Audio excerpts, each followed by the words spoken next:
don't cry, don't cry, don't cry. That was the mantra. That was the chant over and over again as I walked to my first grade class. Right? Don't cry. I didn't say it out loud. I said it in my head. I sat, and even when I sat down in my chair, don't cry. Don't cry. Of course, the wind blew some sand in my eye, and so I had a few tears. The other mantra was, don't wet your pants, but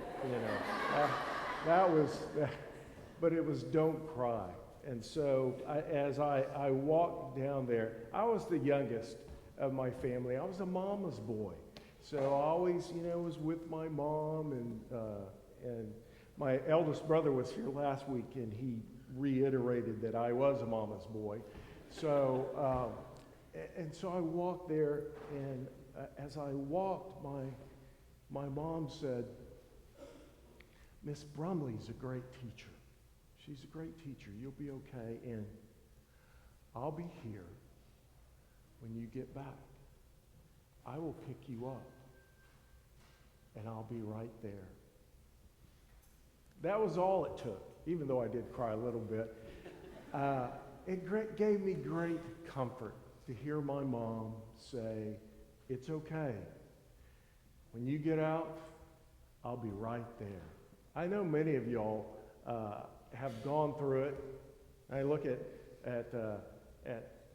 Tina and Matt, and it's coming, right?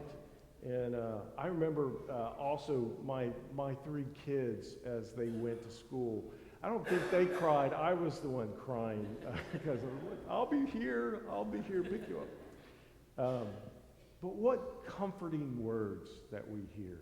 It's the words that Jesus will tell his disciples. Don't be troubled. Don't be troubled. Believe in God. Believe in the Father. Believe also in me. I've got you. Then Thomas will say, where are you going? Right? It's like you're driving in a car a long distance with your kids, and they ask all these silly questions. Thomas is like, where are you going? And before that, Jesus has a conversation with Peter in the previous chapter. Peter will say the same thing. Where are you going? And Jesus will say, where I'm going, you cannot come. Not yet. You can't come. And Thomas will reiterate that question. Where are you going? And Jesus will tell him, I'm the way, the truth, and the life. I'm the way, the truth, and the life. I always wondered why we have that passage here during the fifth Sunday of Easter. And then we have the passage that Martha read in Acts, and it's a very uplifting passage. And then Stephen died, and the word of the Lord. Yeah, that's great, isn't it? But it's in hindsight. It's in the lens of Easter. It's in the lens of the cross and the resurrection. Because it makes no sense. It really makes no sense. As Jesus tells them, don't let your hearts be troubled. You're okay. In the face of the scariest thing, in the face of death itself, Jesus will say, don't let your hearts be troubled. Yeah, right. Death is terrifying. Wondering what comes next, where we go to.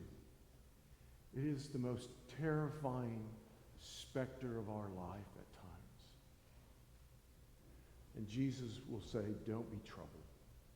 Take comfort in me and who I am. I rose Lazarus, called him out, fed the 5,000, calmed the storms, walked on the ocean, all those kind of things. But still, they're not quite sure. He's in Jerusalem. It's just a few days, a day before he walks to the cross, washes their feet, tells them to love each other like I've loved you, gave them the great commandment. But still, they wonder. It's not till after the resurrection, when they see him, when they see the scars, that they understand the one that they have been following, the one that they ran away from, the one that they were locked inside another room. He really has victory over death. He holds the keys to life.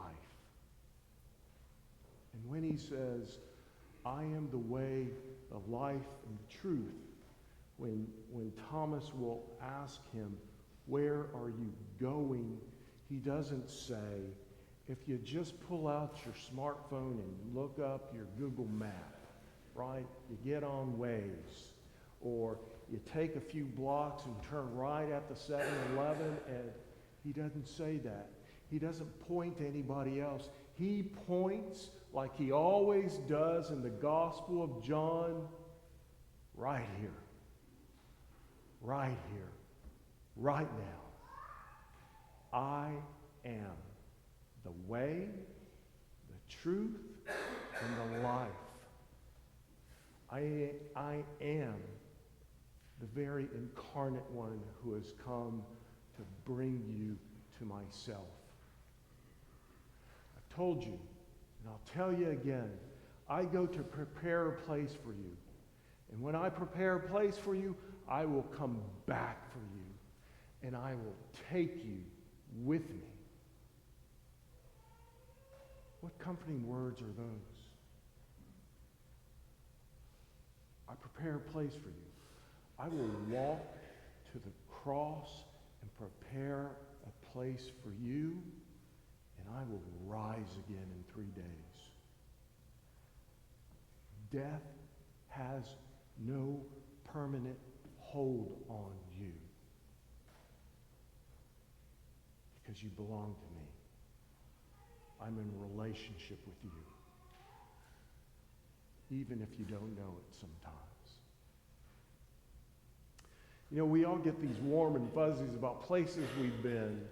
I haven't been everywhere, but in the Colorado Rockies and Montana and Colorado, and sitting on the peak and watching the gorgeous view, and also being on Mount Fuji in Japan and the breathtaking views there are. But they mean nothing. They mean nothing if you're not with the one you love. If you're not with the one you're in a relationship. It's just a place. What he's saying is, I am the place. And I am the one who loves you. And I am the one who has your back. Even in the face of death, I have you. You have to trust me. I have you. Even if you will walk away from me and turn your back on me, I have you. That's why this verse is in Easter 5. Because it's a reminder that we are still in Easter. It's a reminder that we are Easter people, no matter what the season is. We belong to the resurrected Lord who has victory over death, and no one is his equal. And like Justin says, we live it out.